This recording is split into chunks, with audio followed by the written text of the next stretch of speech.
the Spirit with glorious light. Confident living cleanses my soul, giving the Spirit fullest control. I'm Mike Costello, and I'd like to talk to you in the next few minutes about questioning the appearances of life. And I'd like to invite you to question appearances. So often we believe that life appears in a certain way, but in truth, in reality, and from a spiritual dimension, we know that there is a myriad of life beyond that which we can see.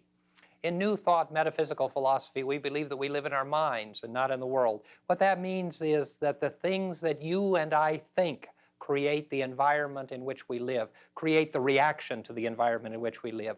Your life and my life are filled with outer experiences. We have relationships, people with whom we come in contact, family members, jobs, neighbors. We have homes and cars and all of these kinds of things that we see as being the real world.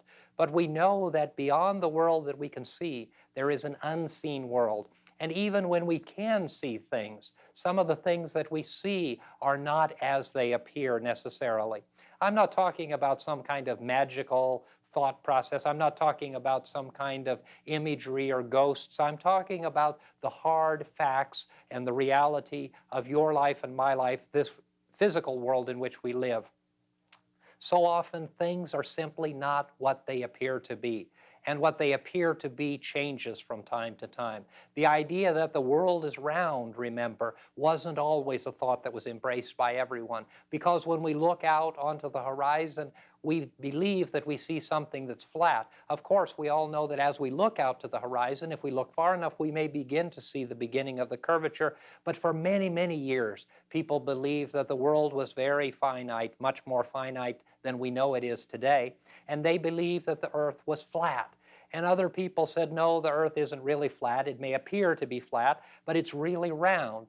And as time progressed, of course, we know that science and intellect and reason changed their way of thinking. And so it is with so many issues of physical life, so many issues of this world.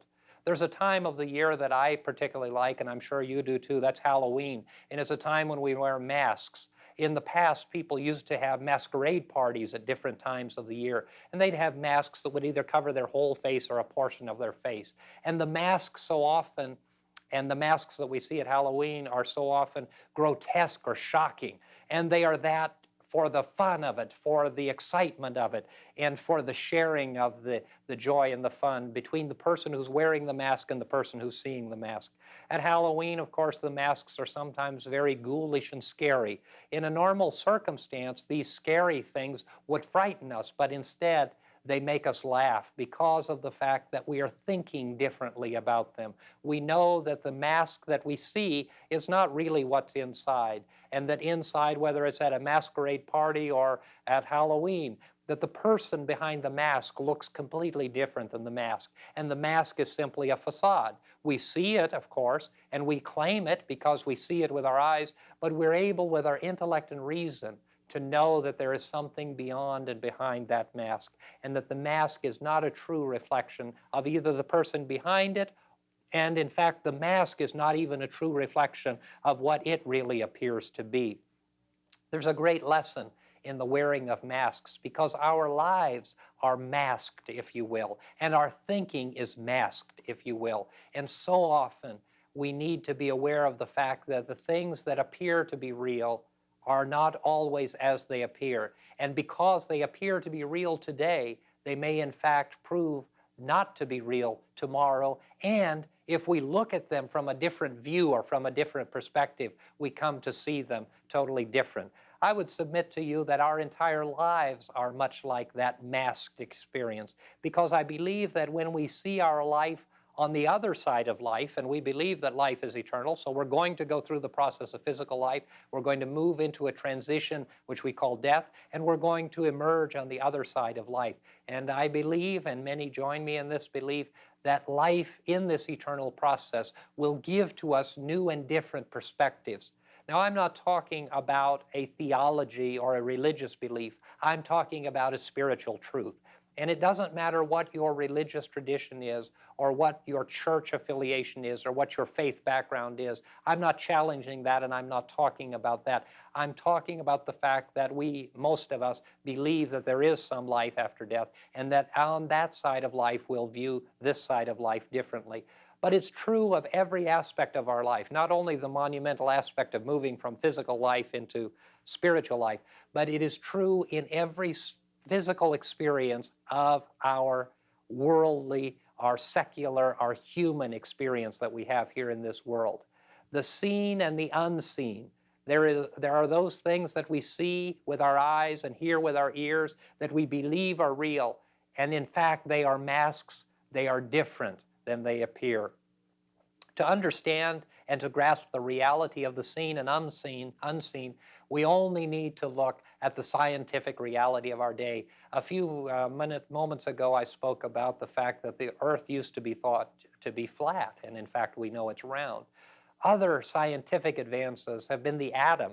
And of course, in generations past, people didn't know what the atom was. It was only a concept and an idea. As evolution, as reason, and as intellect moved through the processes in the generations of time, we came to understand what atoms are. We came to understand that this entire world that we live in, that we have our being within, is in reality not what it appears to be. That all of the mass, all of the solid forms in our life and in this world are really energy moving at different rates of speed, and that as these atoms move and rapidly gather together and move apart, that what they are is the same, but as they come together, they are different. They make a tree or a plant or a person or a road or a house. And in fact, it is all of this energy that is coming together to make what we see in this world. We walk on the moon. A generation ago, the idea of walking on the moon was a brand new concept. It was science fiction, and then it became reality. Televisions and radios are a wonderful example. The dynamic of how radio waves are able to move, the way sound is able to move on the television, on the telephone, are all unseen things in this physical world. And we are bombarded and filled with experiences of the unseen. It's been said that the universe, that the entire cosmos of life, is really much more like a great thought than it is a thing. And it could very well be that our entire world, our entire universe, is really thought process moving at a different rate of speed, and that thought creates everything that is.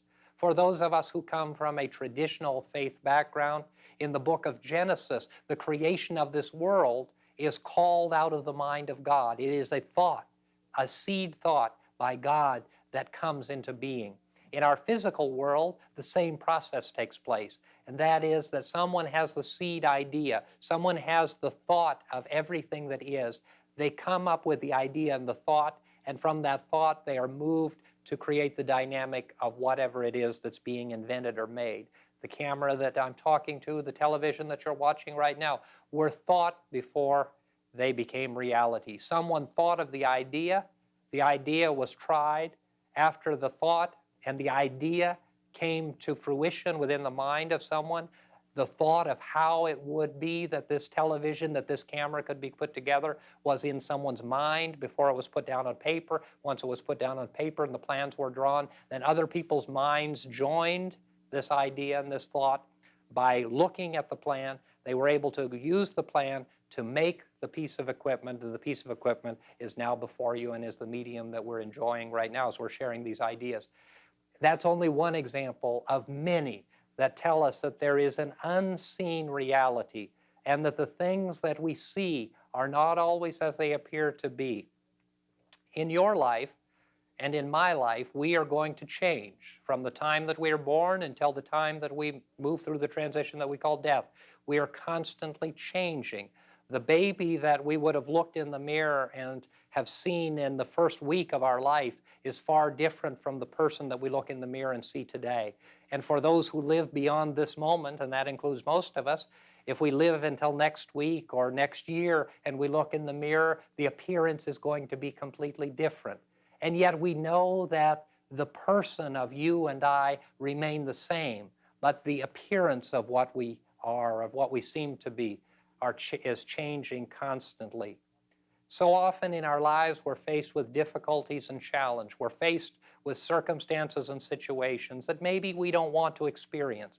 Maybe there's a health challenge. Maybe there's a job that ends. Maybe there's a relationship that ends. Maybe there isn't enough cash in the bank to pay the bills. Whatever the difficulties are that we face in life, the appearance, that is what we see and what we believe the problem to be, may in fact not be as real as we believe it to be. Someone once said that difficulties are like clouds hiding the sun. And it could very well be that every challenge of life is exactly like that. And of course, for those of us who understand and claim spiritual realities in our lives and in the lives of others, we believe that everything is like the cloud hiding the sun, and that the presence and power of God is like the sun, constant and never changing. And as the clouds appear between us and that divine presence, we claim and believe the appearances of what we see. But there is so much that is unseen. There is so much that is different than what it appears to be. What we see in life may be a mask. And I will go so far as to say what we see in life is a mask. It doesn't appear to be a mask. It is a mask. And beyond our sight, beyond what we can see, there are a myriad of dynamics of energy and magnificence taking place. And so in the process of your life, I would invite you always to question the appearances, always question what it is that you're seeing, and question whether or not it is really as it appears. Because the appearances of life drive the way that we feel, the way that we think, the way that we respond, and the way that we react to the circumstances and situations in life. When you are hurt, when you are lonely, when you are angry, when you have negative experiences and negative thoughts, don't claim those thoughts, those ideas as reality, but understand the reality of the cloud moving between the sun. Understand the reality of the mask, and the mask is not reality. The mask is simply what you see, what we see at any given point in time in our life experience. The masks of life, that's every experience that we have, positive and negative. Those experiences, those masks of life, keep us from the peace and the grace and the source of life. And the source of life is the presence and the power of God, whatever you claim that power to be. And whatever your faith tradition and your religious perspective and theological idea is, know that there is a divine source, there is a higher power, there is an omnipotent presence that guides and directs the universe, the world, your life and my life, and that divine presence is there supporting us and undergirding us regardless of the appearances, regardless of the masks of life. And if we align ourselves with this understanding and with this reality, we can see the masks like we do at the masquerade party or at Halloween and laugh at them because they are not as they appear. See beyond the appearances of life and claim the reality of who and what you are as a strong and powerful, healthy and whole child of God. And that's true no matter who you are and no matter where you are. We'd like to invite you at this point in the program to pause for a moment of prayer and reflection with us. We believe that prayer is a centering force, and we ask you to join us at this point in the program. Eternal and loving God, we gather our hearts and minds together in the knowledge that things are not as they always appear, and we see beyond the appearances of life, beyond the negatives and the positives, beyond the happiness and the tears. We see the reality of your divine presence and claim that presence as the unseen reality of Spirit in all of our lives and in all of our ways. We know these things in the name of faith, in the name of hope, in the name of love. Amen. That was a very wonderful reminder that things are not what they seem. Your talk reminded me of the poem, Psalm of Life. Tell me not in mournful numbers, life is but an empty dream, which indeed it isn't. And the soul is dead that slumbers, and things are not what they seem. That was very poignant. In our faith tradition, Mary Baker Eddy had a philosophy, and I think it's misunderstood, and we don't spend a lot of time, as you know, in our church, and many metaphysical groups don't spend a great deal of time on it, but there is a wonderful essence or acorn of truth in it, and that was the non-reality of matter. And what she taught and what she said was that the physical world isn't real. And of course, we can debate that, but Yeah. what Mary Baker Eddy said was that the physical world is not real. What is real is God and Spirit. And what is true is that you and I and everyone in the world, every living thing in the world, everything in the world that's real is Spirit and is connected to Spirit. And the things that we see with our eyes and the experiences that we have are really non-reality. They're limited to this plane of existence. And I think that has a wonderful message and is fundamental to New Thought philosophy and what we teach, and that is that the things that go on in the world and affect us that we think are so important and cause us so much pain in many cases really are not the reality that we need to grasp hold of. And I think God is telling us that, and I think Mary Baker Eddy and other New Thought leaders understand it completely and have taught it so eloquently, that we don't need to hold on to this life experience, that we are moving through life to simply learn the lessons that we need to learn. That's exactly true. And everything in life that's physical is transient, and that which is spiritual is eternal.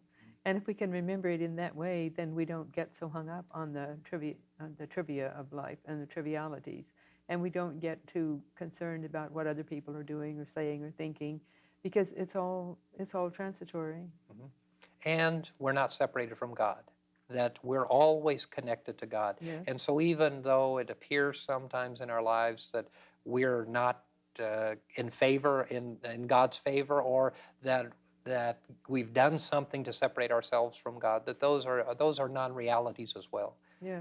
Well, and if we think in those terms, in spiritual terms, we don't then be over concerned about worldly things, and what concerns us in a worldly way would no longer be of concern, because we would know where our priorities were. It would be with the eternal, with God, with the spiritual aspect of life. Mm-hmm. And we would see beyond the things that hurt us and stop us in life and that cause us so much pain and suffering. Yes, and the things that cause us pain and suffering is what creates our spiritual growth. I know if we each look at our own lives, we would know, I know from my own life, the things that have when I've had a crisis in my life and come through that crisis, then that is where I've grown spiritually, or where I've slid back and see where I need to learn lessons and need to review and do differently. Mm-hmm. The idea that I shared during the talk of looking at clouds going in front of the sun, of course, I don't think it's a good idea to stare at the sun at all, but we can all think of times when we were children and we would watch the clouds and see things in the clouds, mm-hmm. and of course it would become a lamb or a cow or this or that. But if we saw the difficulties, and actually if we saw our life as that cloud, mm-hmm. and we were able to detach like that little child watching the cloud move across the blue sky and cover up the sun, but then as the difficulties pass and as our life passes, we then expose the sun and we're able to see the radiance of it and the beauty of it. And as children, we do that as a game. And it would be wonderful if we could learn as adults to look at life in the same way. Yes, and that reminds me of when we used to watch our shadow and see it follow us. Mm-hmm. And we have many shadows in life. And if we can just eliminate the shadows. Mm-hmm. And the shadows, of course, are very good examples of our thoughts. Yeah. You know, we move and our shadow moves. Yes. And so as we move, and so the process of our mind and the way our mind operates, and whether our mind is connected with the mind of God, whether we have the mind of God, the mind of Christ, determines whether or not we're able to see life in a new and radiant way. Yes, and a good analogy of that might be we only see our shadow when the sun is behind us and shining through us. Mm-hmm. And we see our troubles and problems more clearly if we look at them through the radiance of the light of God. If the same idea, mm-hmm. then they're clear, and we can see then what we need to do. Mm-hmm. Why is it, do you think, that we're so connected to the appearances of life? It's security, I suppose. It's because we're very earth-oriented, and the more earth-oriented we are, the more we care about the appearances of life. And we know that we need to keep ourselves clean and tidy and looking well-dressed and do the best we can with ourselves, but then we can forget ourselves, and there's a big difference in just staying totally self-concerned and in not.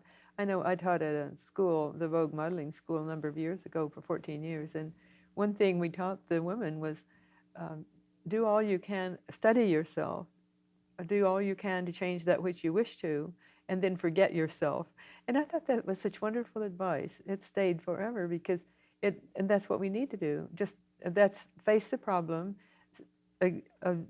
objectively view the problem, and then do what we can to change what we wish to, and then forget it. Mm-hmm. And accept the reality of the fact that the life experience is just that. It's an Yes. experience. It's something that's taking place.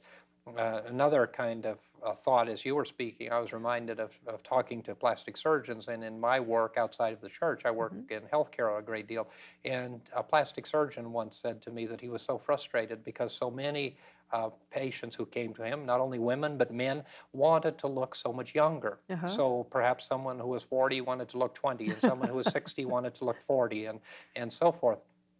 And he shared with me the idea that he tries to share with his patients, and that is that when you're 40, you should look the best 40 that you Yes. can, but you're 40 years old. And when you're 60, you should look the best 60. And that way of thinking keeps us, I think, it keeps our reality spiritually based in that we are who we are and we are where we are. Yeah. And we need to look and be as good as we can be where we are, but we don't need to be someplace where we're not.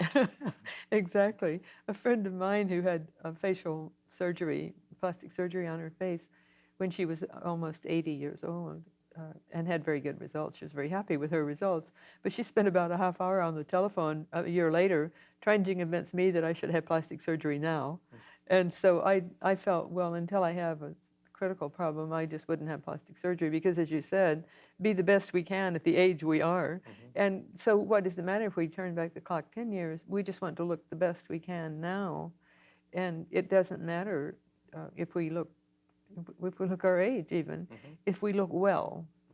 And that's what we all want, I think, is to be well and to be whole, not only in our physical appearance, but in our psyche, in our mental self, and in our spiritual self. Now, the spiritual self shines through. Even when people are ill and not well physically, they still can have that shining radiance of light, and that makes the difference. That's the difference.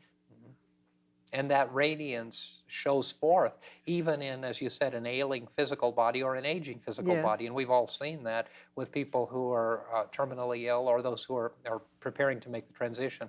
And so often we see elderly people who just have a radiance. Exactly. Because of that inner reality and inner appearance. Yes, I think I mentioned to you once before about my Aunt Florence. I was with her when she died. She was 80 years old, and she had cancer and had it for quite severely and was hemorrhaging a great deal from it. And she had had heart bypass surgery 4 years prior to her death. And I was with her when she died and helping her to breathe deeply and to go over without fear. And she did. And she looked so radiant that when the mortician came to collect her body, he said, "Your aunt is so beautiful." I never realized she was so beautiful. He'd known her all his life. And so this was because she was radiant with the light of God, because she went without fear. And of course, she knew that she was going into some unseen place, Yes. but the unseen was as real to her as that which she had seen. Right. She welcomed it because she had said about 4 days before that, "I don't want to die, but I've outgrown this old body of mine, and I'm ready to go." So she was indeed ready to go. And it's a lovely thing if we can all go like that so easily, then it makes it easier for us when we get over into God's great country, because then we can do our spiritual work, whatever we need to do there, more easily, and grow a lot faster spiritually than if we go over highly sedated or in fear and trepidation. And fear, of course, we've defined lots of times as false evidence appearing real. Yes. And so whenever we have fear in our lives, in our hearts and in our minds, we are seeing something that's not real. And we're seeing the mask. Yes. And what we need to see is beyond the mask, and to know that there is a more dynamic reality. And those people who live that life show it in their appearance. They're serene and happy, at calm and at one with all of life. And so it shows in their face and in their demeanor. And also, we need to be able to die, if you will, but allow death to come in the experiences that we have, going up to the major experience we call death. Yes, we can die. Like someone, St. Paul, I die daily. Well, we can let old events die out of our lives and truly, truly die, truly be gone.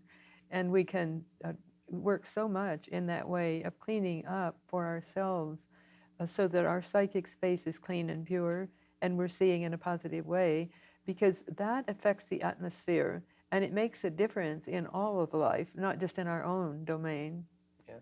Very important concept that the seen and unseen aspects of life, the physical life that we see and the spiritual dynamic that is always taking place, both are creating a vibration, Yes. are both creating energy, and they both interrelate and interact. And it's very important for us to understand that even when we see something happening in the physical life, that the spiritual life is taking place simultaneously, and that the vibratory rate between the two is affecting the appearance on both sides. Exactly. And they're saying now that time has stepped up and we've lost a lot of time, like 20% of our time. Well, time is consciousness, and consciousness has been stepped up because of the very thing you just said, because of the vibratory rate going more rapidly. Then because of that, our consciousness has changed and therefore time has changed. So time is consciousness. It took me a long time to figure that out because I never could understand how time has been stepped up and what's happened to this time and where does it go. Well, if it's just consciousness, then that makes sense. And the vibratory rate, the vibration of the energy of thought, has been increased. Yeah. And as that vibratory rate is increased, the physical is more closely aligned to the spiritual, Yes. and the momentum of time is great. Yes, and the planets have a great deal, and the stars have a great deal to do with the vibratory rate changing of our planet Earth.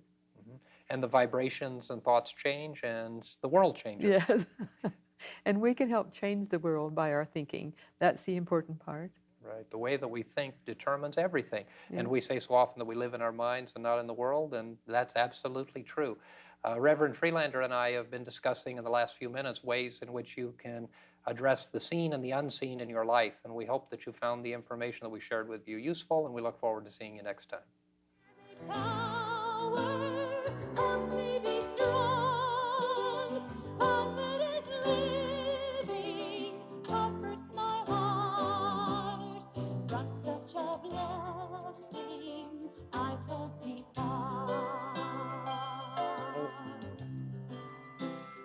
Confident living helps me expand visions of value the kingdom at hand. Confident living, talent to win, gift of the Spirit moves from within.